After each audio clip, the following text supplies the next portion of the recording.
But before that, let's get you a quick recap of what's happening in the power sector and what the ratings agencies are saying over there. Muted demand growth and the deteriorating health of discoms will keep the power sector under pressure. That's the word coming from India Ratings and Research. They have a negative outlook on the sector for FY17. Now, to discuss the rationale, we are being joined on the show by Salil Garg, Director Corporate Ratings at India Ratings. Salil, thanks so much for joining us. I'm going to start by asking you that, ironically today some of the power stocks are up, but your general view seems to be that demand is becoming a big concern, and that's really casting a long shadow on the power sector. Take us through your basic thesis on the base on which you have come out with this report.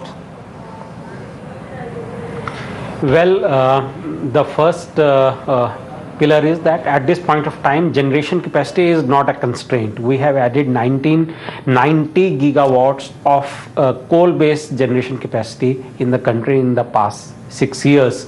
So that is a lot. So generation capacity is not a constraint. Coal availability is also not a constraint. Coal output has been growing at the rate of 9 to 10%. In financial year 17, we also expect coal output to grow by close to 10%, and it will touch around 594 million tons. And the imported coal prices have also come down. So with this background, now we have to look at it that why is it that the electricity generation is not growing? Mainly because of two reasons. One is that the demand is muted. A part of the demand, which is 40%, comes from the industries. And as we know that this is closely linked to IIP growth. Since financial year 14, the IIP growth has been modest. And as a result, so the growth in demand from the industries has also been modest. So that is one of the main reasons which is impacting the demand growth. While the other segments of the economy which are aiding the demand, which is the domestics, is growing at 8 to 9%. However, agriculture demand is also growing just at 2 to 3%. So as a combined effect of these effects, the demand is not likely to grow more than 5%. Second reason for our negative outlook is that the discom financial health remains weak. It is not a secret that the discoms are the weakest link in the power sector value chain, and their performance has been a cause of concern for a number of years. And in case the discoms are unable to buy power and transmit it to the consumer, so even if the generators have got enough capacity available, so the electricity growth will remain muted. So that is the basis of my thesis. One of the most ironical things, Salil, has been the fact that while, yes, industrial demand has been low, the fact is that, there are still power cuts in most cities in India. Load shedding is a continuous phenomenon, even as idle capacity continues in the generation side, and that's really because of the discom situation that you are talking about. We do have Project Uday from the government and a whole attempt to, unclog the system. What time frame are you looking at? Because right now we've got some of the worst states like Rajasthan, where they have a huge power, backlog, discom backlog coming in and joining Uday. How long will it take for this entire piece to kind of get unclogged? Well, the discoms have been a cause of concern for a very long time. It is not possible to solve this problem in a short term, although we welcome Uday and we see it as a very favorable step for the sector as a whole.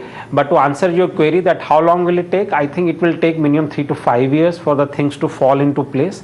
As a short-term measure, which is the financial, a part of the debt will move from the discom balance sheets to the state balance sheets, which will give discom some amount of elbow room and breathing space to buy power, because eventually it is their incapability to buy power which is restricting the demand.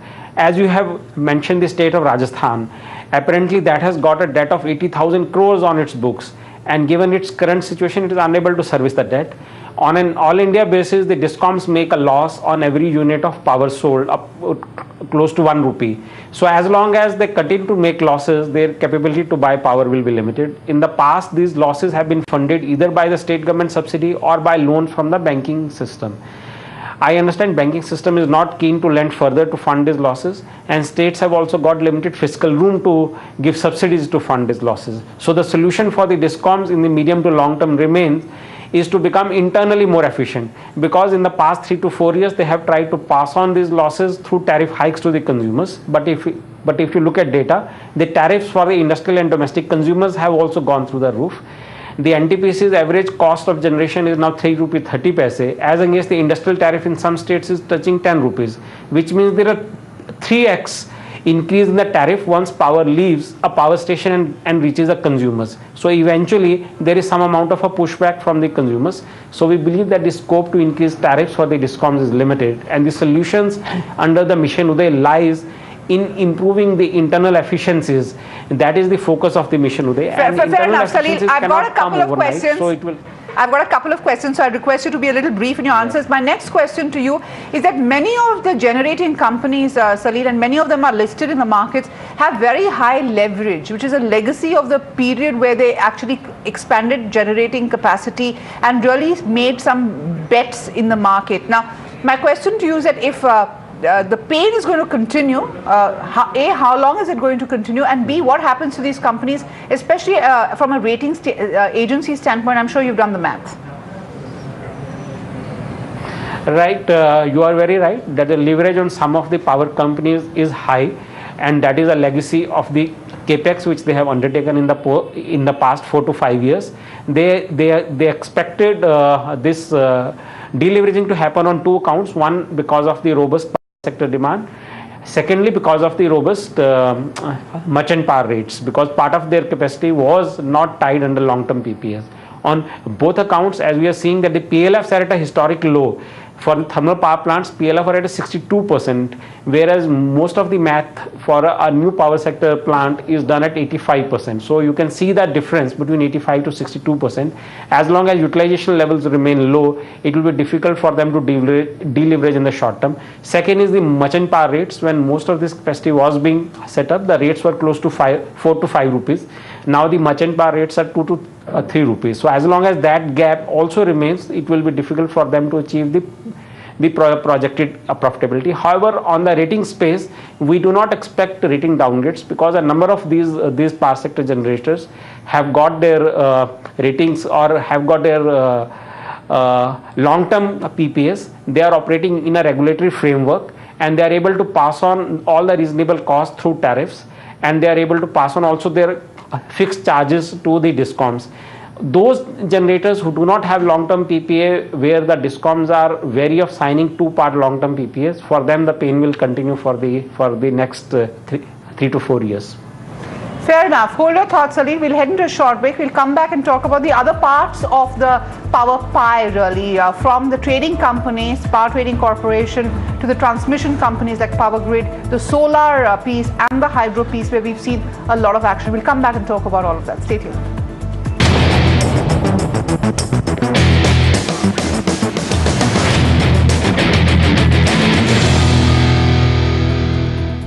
Welcome back. You're watching Bottom Line. Our focus is on the power sector. We still have Salil Garg, Director Corporate Ratings at India Ratings, still with us. Salil, we were talking about the generation side. We covered coal, we covered Project Uday, and how the payoff from that is going to take some time.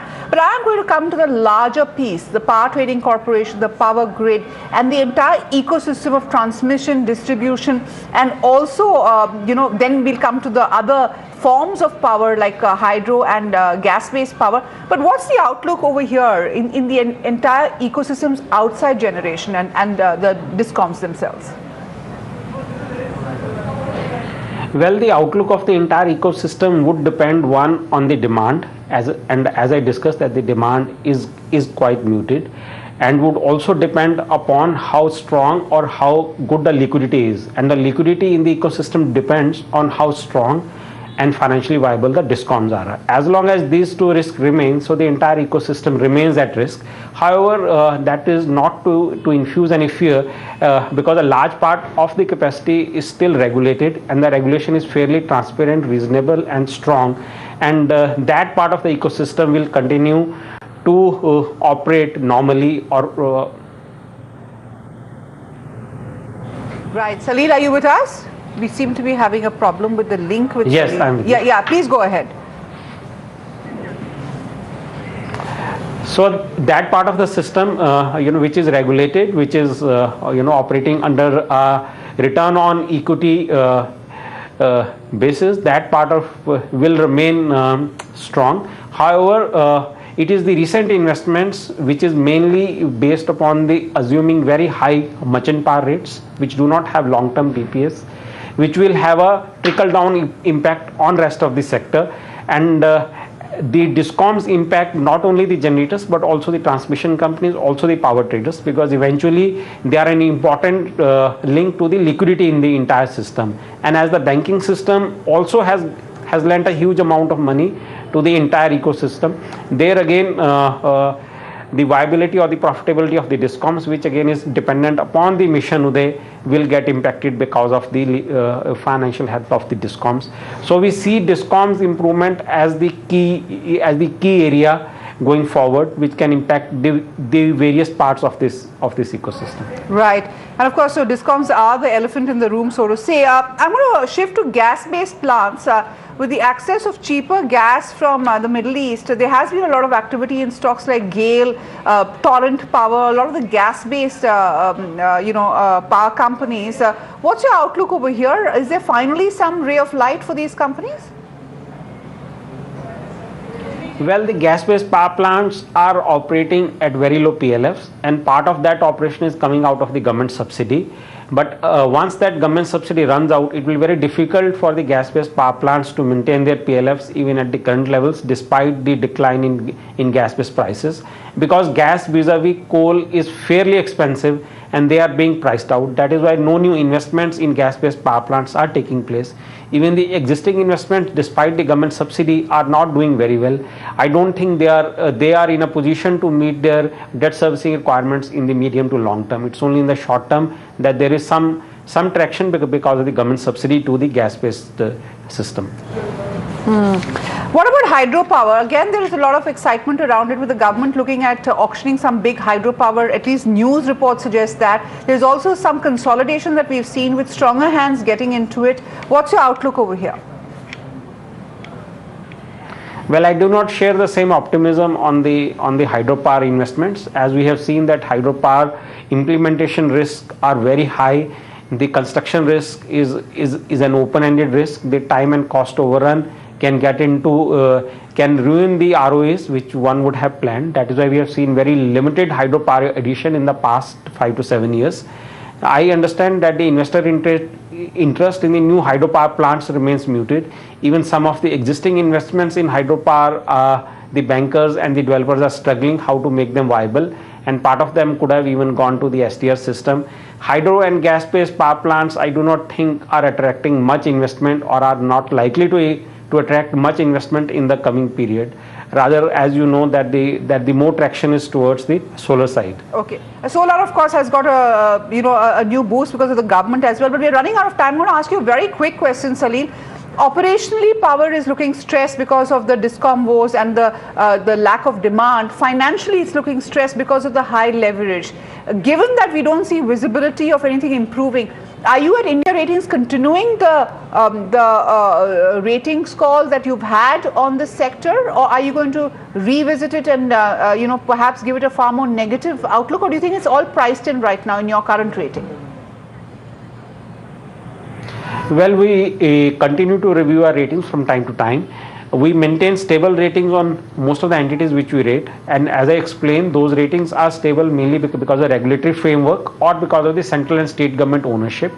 Although there are some negatives, but still there are entities, especially the government owned entities, who have got long-term PPAs, who have got sufficient availability of coal, who are able to cover their fixed cost despite lower PLFs. Yes, their incentive-based incomes are lower. Yes, their further capex plans could be muted, but still, from a rating perspective, I do not expect any negative rating actions in the near to medium term. Fair enough, Salil. Thanks so much for joining us. That's the view coming in from India Ratings on the power sector. But we'll quickly squeeze in an analysis of Motherson Sumi, which is a stock which is tanking the most since for some time now.